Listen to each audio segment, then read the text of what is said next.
गोड्डा के नगर निकाय चुनाव का बिगुल बजते ही राजनीतिक हलचलें तेज हो गई है।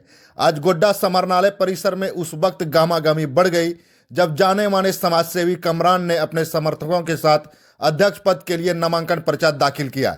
नामांकन के बाद कलेक्ट्रेट परिसर के बाहर कमरान का जोरदार स्वागत किया गया। उनके समर्थकों के द्वारा फूल माला से उन्हें लाद दिया गया और जमकर नारेबाजी की गई। इस मौके पर एक दिलचस्प तस्वीर सामने आई जब कमरान ने झमुमो जिला अध्यक्ष प्रेमनंदन मंडल से मुलाकात कर उनका आशीर्वाद लिया, जिसे शिष्टाचार के दृष्टिकोण से काफी अहम माना जा रहा है। मीडिया से मुखातिब होते हुए कमरान ने अपने इरादे साफ कर दिए। उन्होंने कहा कि उनका एकमात्र लक्ष्य है विकसित गोड्डा का निर्माण करना। कमरान ने घोषणा की है कि वे जल्द ही प्रेस कॉन्फ्रेंस करेंगे, जिसमें गोड्डा के सर्वांगीण विकास के लिए उनका विजन डॉक्यूमेंट्स यानी मैनिफेस्टो सार्वजनिक किया जाएगा। नामांकन के इस पहले कदम के साथ ही गोड्डा की सड़कों पर अब चुनावी चर्चाएं तेज हो गई। अब देखना दिलचस्प होगा कि कमरान का विकास मॉडल जनता को कितना लुभा पाता है। चलिए, नॉमिनेशन कर निकले हैं, क्या कुछ बताइएगा? आज मैंने सबसे पहला नॉमिनेशन किया है और मैं बिल्कुल शांतिपूर्वक आचार संहिता का सम्मान कर अकेले आया हूँ। कोई भी मेरा शक्ति प्रदर्शन नहीं है और मेरी विचारधारा भी यही है कि मैं शक्ति प्रदर्शन नहीं, मैं अब सबके दिल में छाना चाहता हूँ ताकि लोग मुझे पसंद करें दिल से। और आचार संहिता का सम्मान भी करना था और साथ ही साथ मैं जो अपने शक्ति प्रदर्शन में जो पैसे खर्च करूँगा, मैं चाहता हूँ कि वो पैसे किसी ज़रूरतमंद को लगे। ये मेरी मंशा है।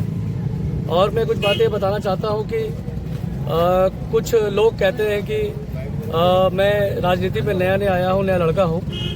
तो मैं सच ये कहना चाहता हूँ कि मैं सच में राजनीति में नया हूँ, लेकिन मुझे एक चीज़ अच्छे से आती है, वो काम करना। और मैं यहाँ काम करना आया हूँ। अगर मुझे हमारे जनता की समर्थन मिली तो निश्चित तौर पे मैं गोड्डा में बदलाव दिखाऊंगा और काम करके दिखाऊंगा। देखिए, जाति समीकरण का मेरा सोच ये है कि चलिए, ये तो सरकार का रूल है कि जाति समीकरण उन्होंने बनाया। मैं पहले से तय था जाति समीकरण हो या ना हो, मैं इलेक्शन लड़ता। मुझे अपने जनहित के लिए, अपने लोगों के लिए लड़ना है, जो यहाँ गोड्डा की जनता है। और जाति समीकरण तो सरकार का आदेश है, वो जैसा बेहतर समझे करते हैं और मैं उसी विचारधारा से लड़ता हूँ। क्या लगता है आपकी जाति को छोड़ करके आप अन्य जातियों का वोट बटोर पाएंगे? देखिए, मैं किसी जाति या धर्म का राजनीति करने नहीं आया हूँ। मैं विकास के मुद्दा को लेकर आया हूँ, अपनी जिम्मेदारी को निभाने आया हूँ। मुझे किसी भी जाति समीकरण में कोई भी इंटरेस्ट नहीं है। अगर जनता को लगता है कि मैं काम कर सकता हूं तो निश्चित तौर पे वो मुझे आगे लेके आएंगे और मैं विकास का काम करूंगा। इन बातों को समझा पाए हैं आप अपने वोटरों को? निश्चित मैंने लोगों को बताया है। और आज आप मेरे साथ जो सैलाब या मेरे साथ भीड़ देख पा रहे होंगे, मैं आपको बता दूं कि मेरे जो समर्थक हैं वो राहुल कुमार हैं और हमारी जो सुधांशु भैया है जो प्रस्तावक है। तो ये समीकरण है और ये गंगा जमनी तहजीब है जो हमें बताता है कि हम लोग मिल के एक साथ अपने समाज को, अपने शहर को बेहतर कर सकते हैं। अंतिम सवाल, कोई एक जो आपने देखा है शहर को उस रूप में बनाने का? देखिए, मेरे पास तो मैनिफेस्टो में बहुत जल्द ही आप लोगों के साथ पेशी करूंगा। पूरा प्लान है।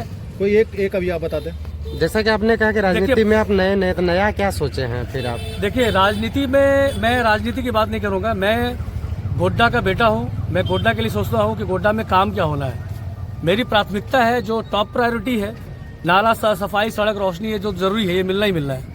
उसके साथ ही साथ मेरे पास लंबा प्लानिंग है कि मैं शिक्षा के तरफ कैसे करूंगा काम, ग्रीन गोड्डा, क्लीन गोड्डा के लिए क्या काम करूंगा और स्वास्थ्य के लिए क्या काम करूंगा। इस तरह के बहुत सारे प्लान है, बहुत सारी स्ट्रेटेजी है। मैं आप लोगों के साथ बैठूंगा डिटेल में और मैं स्टेप वाइज मैंने मैनिफेस्टो बनाया है कि मैं आने वाले 3 महीने में क्या करने वाला हूँ, 2 साल में क्या करने वाला हूँ और पूरे कार्यकाल में क्या करने वाला हूँ। ये मेरा विचार है। आप लोग मिले मेरे साथ, जरूर पीसी करेंगे और मिलके बेहतर स्ट्रेटेजी आप लोग के साथ शेयर करेंगे।